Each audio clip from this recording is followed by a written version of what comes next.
Let's look at the kind of people who want life coaching. First of all, executives. Executives are people who are in a position which can be a little bit tentative. It can be a situation in which if they excel, they can do really well, and if they don't, they may get fired. So they may hire you to step in and work with them to help them either get to the next level or just keep from being fired, because chances are they've gotten some heat from someone.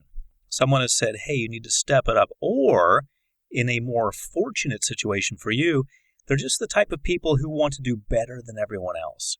And maybe they're already doing really well. Maybe there's no chance of them getting fired, but they want to do even better. So they've hired you to take them to that next level, to help them make that next step. Because although they know essentially what needs to be done, there's some part of them that's been somewhat unable to reach that next step. So they want to have you work with them and have you develop them to get to that next level. In a situation like this, where you're working with executives, it can be a very wonderful situation, because an executive is usually an employee. They're usually working for a large corporation, sometimes a startup corporation, but usually a large corporation. But they have a very clearly defined path. They know exactly what they need to do to get to the next level. So an executive is usually not in a position where they don't really know what to do. They don't really know what needs to be done. They usually have a very clear path. They can look at other executives in their corporation who are actually doing well, actually doing what they want to do, and they can say, hey, I want to be like him, or I want to be like her. Help me get there. So the pattern that you need to follow with them becomes fairly easy, fairly easily laid out and easy to follow. All you have to do is look at other executives in the same company who are actually doing well and start helping the person you're working with pattern their activities after the successful person. So it consists of getting them to stop doing what's not working and to start doing some new things that perhaps they haven't even thought of that the other executives are doing. So sometimes this requires you to do a little homework to find out what the other executives are doing that's actually working, and then to share it with them. But in many cases, when working with an executive, it'll be very clearly spelled out. The corporation knows what it wants, knows how to make that executive more successful and productive. All you have to do is get the executive to do those things. Business owners. Here's where you get into a group of people who don't have necessarily a clear path like executives. An executive is hired, and they're usually fit into the corporate structure. They're told that if you do A, B, and C, you will probably be promoted to the next level after X number of years, and you'll probably get a retirement after this amount of time, and you need to keep doing these things. We're going to train you at seminars that we're going to make you go to and teach you how to do this and that. So that's the way an executive's life goes. It's very patterned. A business owner, however, is trying to put all those pieces together, him or herself. They're trying to create that structure under which hopefully other people will operate eventually. Hopefully there will be executives under that business owner eventually. But in many cases, when you're working with a business owner, they've got just a handful of employees. Sometimes when you work with a business owner, they'll have a lot of employees. They'll have a large company. But in many cases, the company is not going to be huge. It's not going to be thousands of employees. If you find yourself in the fortunate situation of working with a business owner who has thousands of employees, then that's wonderful, because you're going to have the opportunity to work with a person who's going to be able to reward you very well. And sometimes people who hire life coaches will pay based on results. And for a huge company, a 1% increase can be a lot of money. And a percentage based on that, let's say 10% of a 1% increase, that can be a lot of money for you. So In some cases, you'll find yourself in those situations. In most cases, you'll find yourself where the business owner is just starting out and they don't want to go under. They want to go above and beyond, just like the executive, but they don't really have a clear path because they're a business owner. They make their own path, their own way. This can be a little bit of a challenge for you because rather than having the blueprint like you have with the executive, you don't really have much. You just have the open seas and you have no map, and you have to create your map to navigate through those seas. And those seas can be awfully stormy for a business owner because sometimes they don't know certain legal things yet. They don't have a lot of capital yet, meaning they don't have a lot of money, meaning if you don't produce, they don't have a lot of money to pay you and you're going to be gone. So you need to keep in mind the limitations of a business owner. But on the other hand, there's the excitement factor. There's a lot of wide open space. There's no clear path, so you can help create paths that you feel are going to work based on your studies of other businesses. Let's look at small business owners who are self-employed.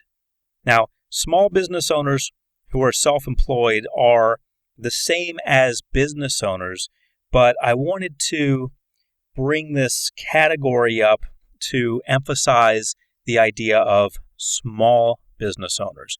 When I say small business owners, I mean that they may not even have an employee, or if they have an employee, they have an employee. They have one employee.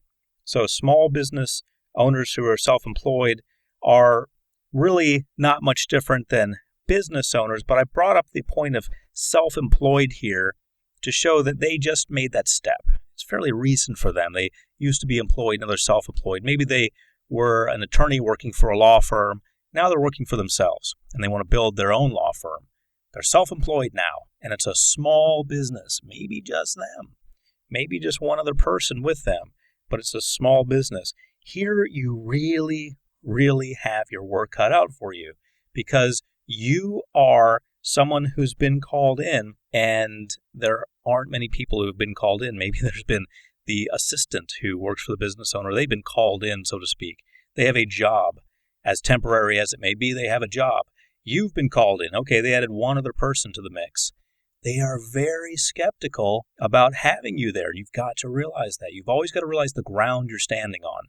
The ground you're standing on as a life coach, unfortunately, tends to be a little soft most of the time because you're first in line to go. Now, I know I keep saying that over and over. You may get fired. You may be the first in line to go, etc. But it's true. It's absolutely true. It's reality. You have to accept that. You also have to accept the fact that you may be let go many times, and that's okay. You may have 10 clients. The next day, you have 7.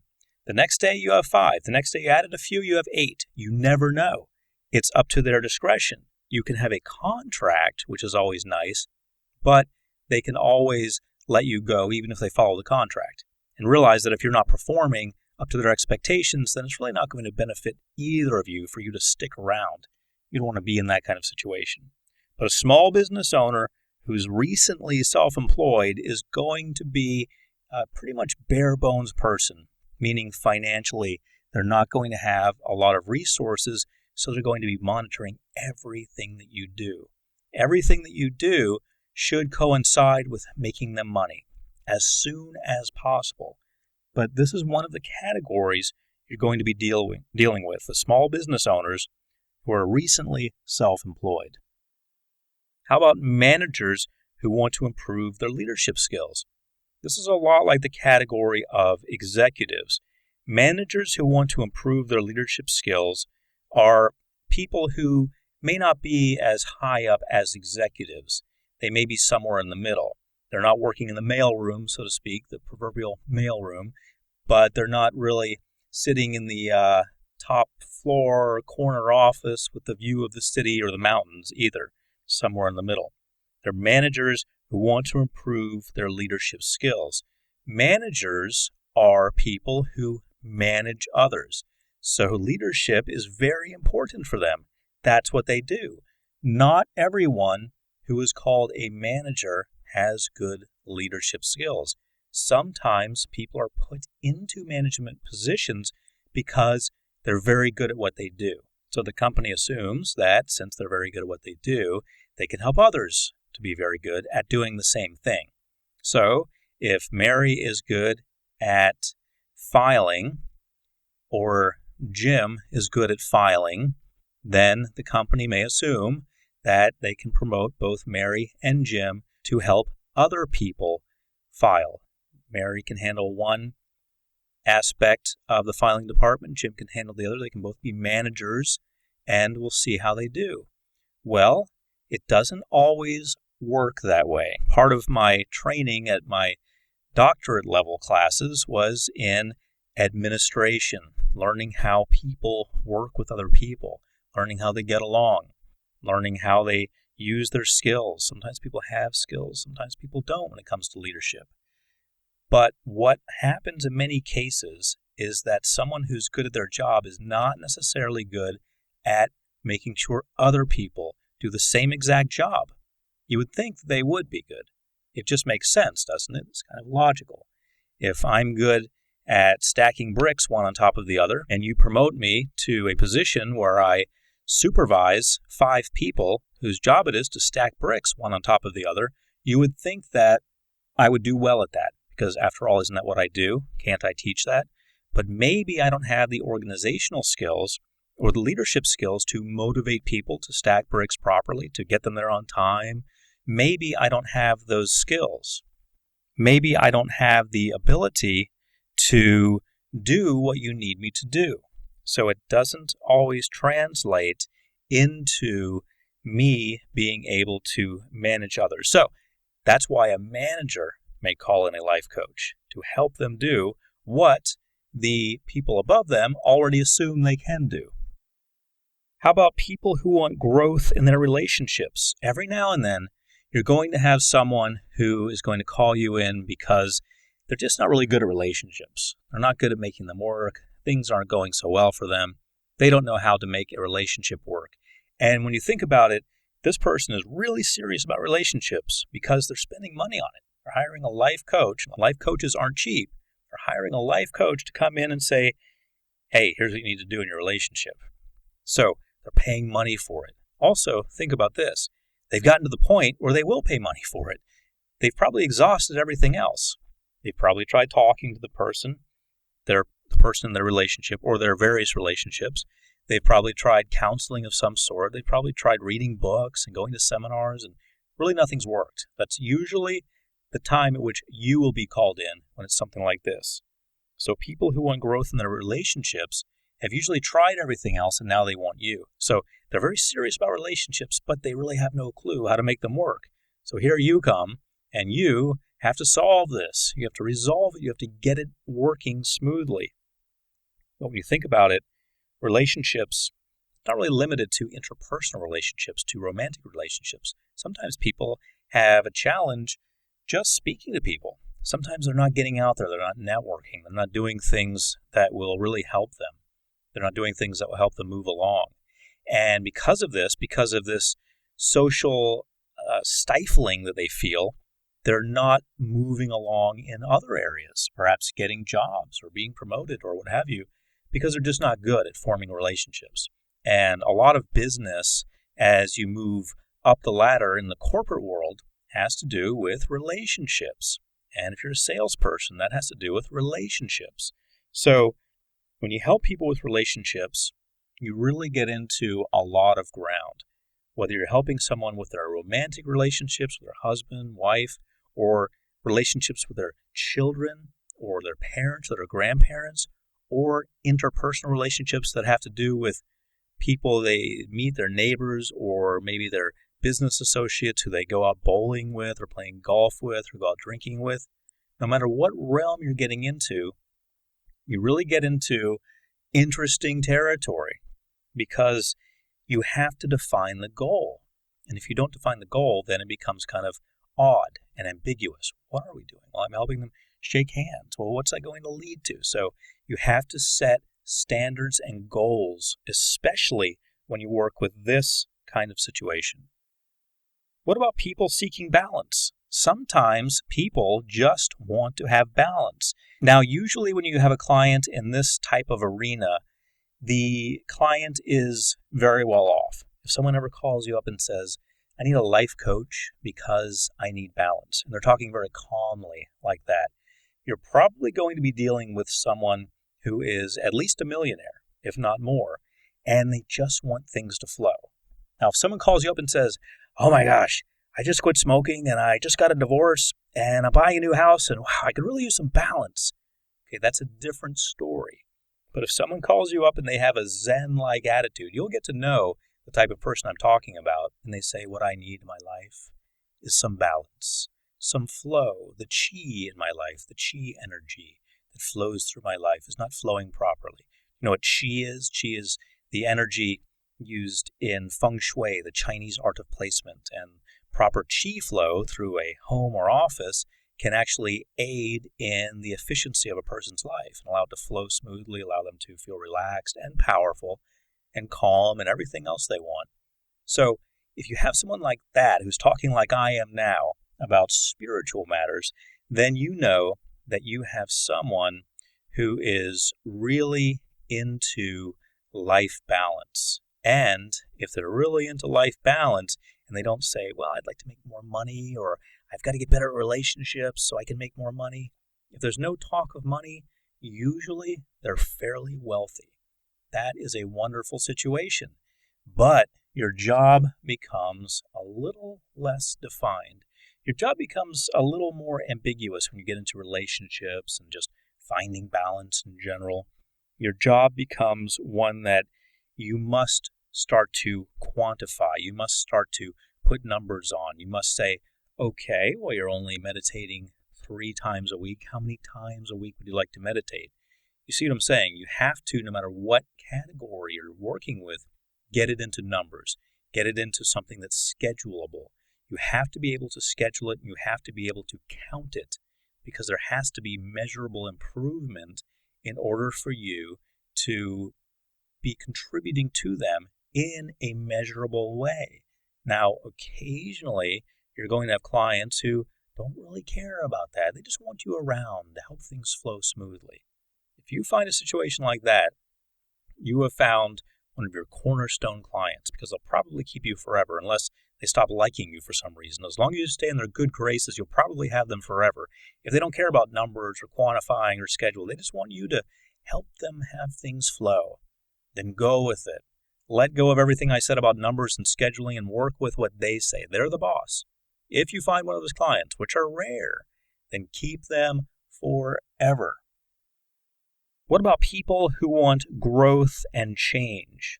Now, people who want balance are a little different from people who want growth and change. Balance is something where you've got A, B, and C going.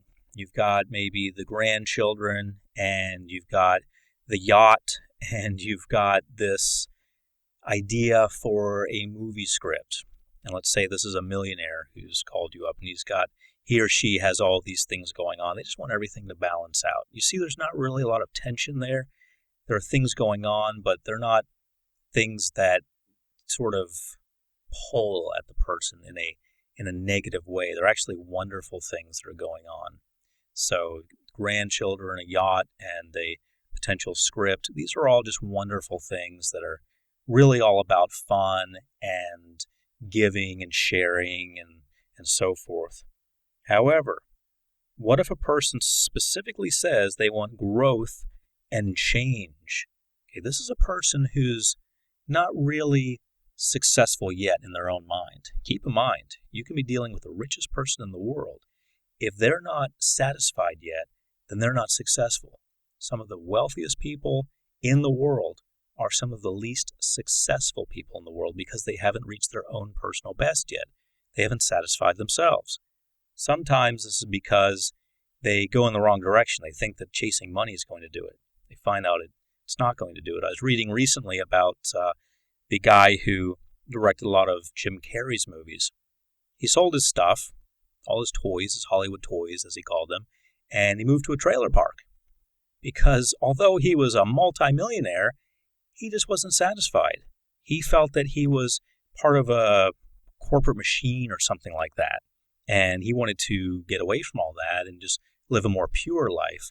So now when he has people talk with him, he requires them to paddle out on the water with them on a board before they talk to him. So that's a person who has gone very far and realized, wait a minute, wrong direction. That's not where I wanted to go. So not everyone who is wealthy is actually successful.